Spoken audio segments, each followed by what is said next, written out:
그리고 이 소식은 우리 신인규 대표를 위한 소식이 아닐까 싶어서 굳이 방송 시간을 할애해서 좀 말씀을 좀 드리는데 우리 신인규 대표 정당 소속 정당이 있습니까 없습니까? 저는 무소속입니다. 지금 무소속인 상황이죠. 오늘 헌법재판소가 어떤 결정을 내렸냐면은 네. 우리 국회의원 선거를 할 때 비례대표 의석을 배출하려면은 3% 기준이라는 게 있습니다. 쉽게 얘기해서 전체 비례대표 득표에 3% 이상 해야지만 의석을 할당해.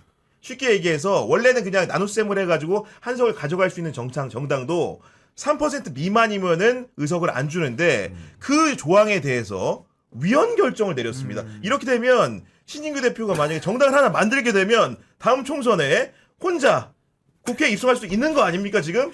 자꾸 저를 더 어려운 길로 기교 앵커님이 아니 뭐 맞습니다. 맞는 말씀이고 어려운 길도 더 꿋꿋하게 가야 되는 것이고 네. 근데 지금 헌법재판소에서 3% 봉쇄 조항을 지금 이제 위헌의 취지로 이제 판결을 결정을 내렸기 때문에 앞으로는 이제 그 소수당들이 더 원내에 진입하기가 더 이제 수월해지는 수월해졌다. 것이고 그 동안에는 3% 밑에는 이제 사표가 된 거죠. 2.99%만 돼도 이제 의석을 가질 수는 맞아요. 없는 네. 거고 오히려 3%만 넘으면은 오히려 의석을 조금 더 받아오는 이제 이런 구조가 되는 거라서 저는 뭐 전체적인 흐름에 대해서는 저는 동의는 하는데 그렇다고 뭐 봉쇄 조항을 아예 없앨 수는 없고 3%에서 뭐 조금 더 낮춰서 한 1, 2%로 이렇게 좀 조정하는 정도가 맞지 그렇게 되면은 완전히 이제 소위 말하는 뭐 자유와 혁신 같은 황교안 당도 들어오고 아예 봉쇄 조항이 없어져 버리면은 조금 더 그 부작용들도 있을 수가 있어서 전 아마 좀 합리적인 부분으로 헌법재판소의 결정 취지에 따라서 좀 입법 개선이 좀 있어야 되지 않을까 싶습니다. 그 지난 총선에 비춰보면 전체 비례대표 의석수가 300석 중에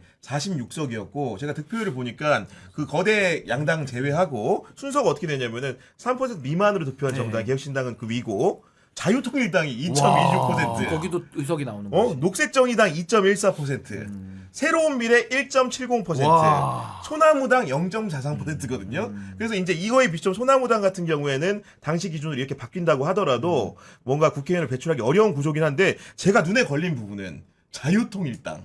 사실은 이 기준이 적용이 되면 한석이 나올 수 있는데 자유통일당에서 국회의원을 배출해가지고 국회에 들어간다. 좀 어떤 일이 벌어질 것 같으십니까? 그 정강훈 네. 그거죠? 그렇죠. 예, 정광훈이 네. 국회의원 되는 격인 거예요. 네. 자유통일당 비례 1번이 황보승이 맞아요. 전 의원이. 아 그랬죠. 내 생각해보면 까먹고 그것도 있었네. 되게 코미디 같은 일이죠. 황보승이 의원 재판에서 이제 최종적으로 내연남에게 정치자금 불법 정치자금 받은 걸로 징역형 집행유예.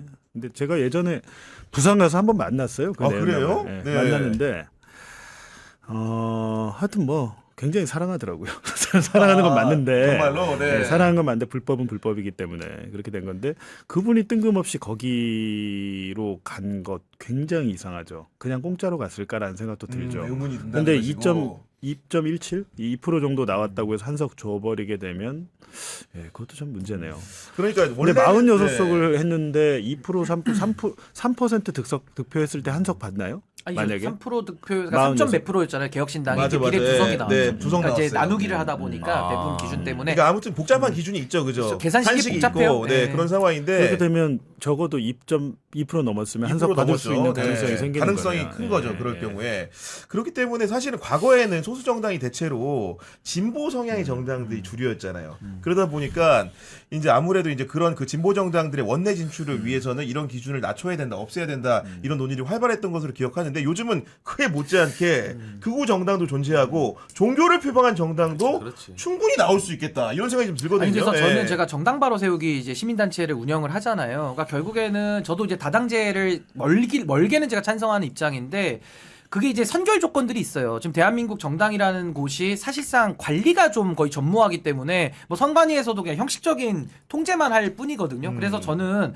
조금 더 이런 극단화의 흐름이 좀 정리가 되고 이 반정치 흐름이 좀 정리가 된 이후에 우리가 아마 이런 좀 조항들은 좀 혁신적으로 우리가 바꿔야 다양성을 된다. 가는 거지. 네. 지금처럼 내란 정리도 안 됐고 뭐 지금 나라 꼴이 지금 엉망인 상황에서 지금 뭐 문을 다 열어버린다는 거는 조금 위험한 부분, 저도 부작용이 좀 우려되니까 저는 먼저 정당들에 대한 혁신을 먼저 좀 요구하고 이후에 제도 개선이 좀 필요하지 않나. 그리고 우리나라가 국민들 수준과 인식이 굉장히 올라갔는데 저는 국회의원들의 수준은 오히려 떨어져. 퇴행했다고 맞아요. 봅니다. 그래서 솔직히 말하면 수준이 너무 낮으니까 네. 지금 우리가 국회의원 봤을 때 야 국회의원은 그 아무나 하는 거 아니야 이런 생각 들어요. 아니 지금 저는 국민의힘만 봐도 나도 저 정도면 해도 해볼만 하겠는데 나 솔직히 생각 들어. 그 오히려 진짜. 하기도 싫어해요. 그냥 끼기가 싫은 거예요. 그렇지. 그냥 어울리기가 싫은 거죠 국민들이. 너무 낮아. 그런 상황이고 실제로 아까 뭐 내란 얘기도 해주셨는데 지금 속보로 나온 게 김현태 전 707 특수임무단장에 대해서 아마도 파면 결정을 내렸다는 소식이 전해졌는데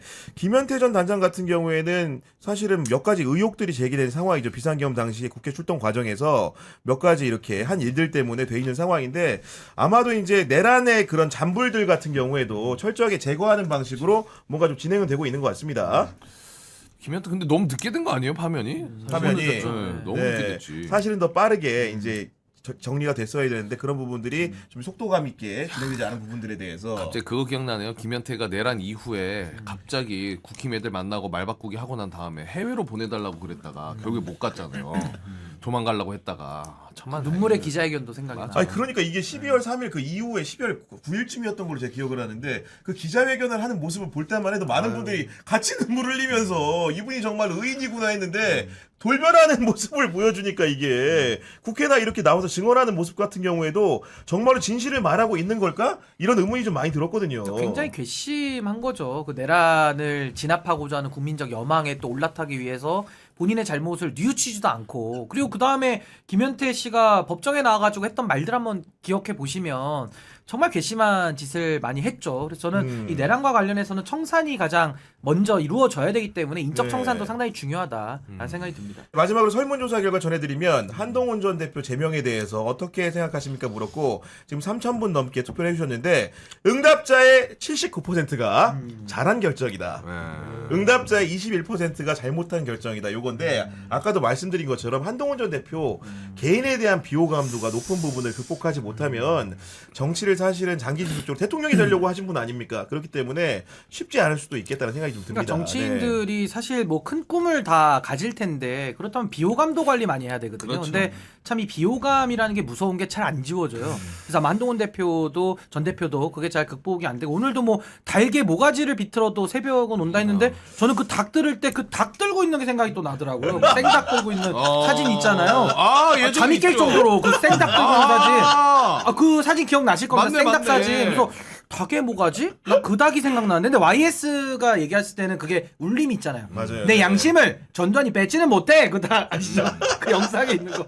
그래서 저는 야 YS 예. 서사를 함부로 그렇게 갖다 쓰는 거 옳지 않다. 그래서 아마 그런 네. 지금 조사 결과가 나온 것 같아요. 맞아요. 밉상. 오히려 저는 이런 시기에는 한동훈 전 대표가 뭐 하려고 하지 말고 가만히 좀 이렇게 어딘가에 침잠해 있는 것도 본인을 키우는 방법이라고 생각합니다. 정말로 국민들이 원하면 부르지 않겠습니까? 아니면은 네. 진짜 기존세로 나는 기가 세다 이런 느낌으로 제명당하면은 치료받아야 되니까 오은영 박사 찾아가 보라고 장혜찬 씨가 얘기했거든요. 나는 오은영 박사랑 컨텐츠 하나 찍어도 야 한동훈이 이거를 또 정면 돌파한다고? 난 이럴 수도 있을 아니 거라고 근데 오늘 봅니다. 아침에 제가 이제 국민의힘 패널하고 토론을 좀 하고 네. 왔는데 야 이거를 당에서 제명한 거를 당원 혁명이라고 표현하더라고요. 야 진짜야? 당에서는 깜짝 놀랐습니다. 당원 혁명? 제가 비판을 막 했는데 야. 한마디로 그냥 이거를 당원들의 뜻이라는 거를 혁명이라고 표현할 정도로 아마 당내에서도 지금 인심을 너무 많이 잃어버린 게 아마 그러니까요. 한동훈 대표의 네, 맞아. 본인의 정치적 성적표 아니겠나 좀 그런 생각이 들어요. 알겠습니다. 지금까지 봉지욱 기자, 신인규 대표 잠깐만요. 목요일 네. 요거는 좀 얘기를 어떤 드려야겠네요. 거예요? 예.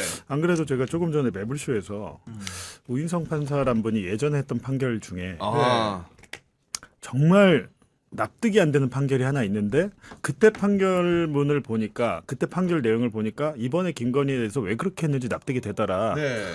라는 건데 제가 말을 하니까 지금 관련 기사가 막 쏟아지고 있거든요. 그래요 지금? 예. 그러니까 2년 전에 네.